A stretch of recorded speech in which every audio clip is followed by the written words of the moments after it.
عمران خان صاحب کا دور تھا، شہباز شریف صاحب ہر روز یہ مفلر پہن کے اسمبلی میں تشریف لے آتے تھے۔ آج اپنی حکومت ہے اور فلسطین کے حق میں، اقصی کے حق میں زبان سے بات نکالنا بھی گوارا نہیں ہے۔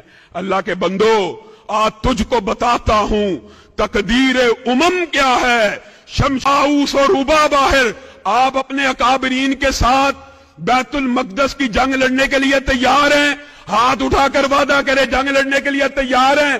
اور میں جمعیت اہل حدیث کی طرف سے اعلان کرتا ہوں، آصف منیر صاحب اور پاکستان کے حکمران جہاد کا اعلان کریں، روٹ کا تعین کریں۔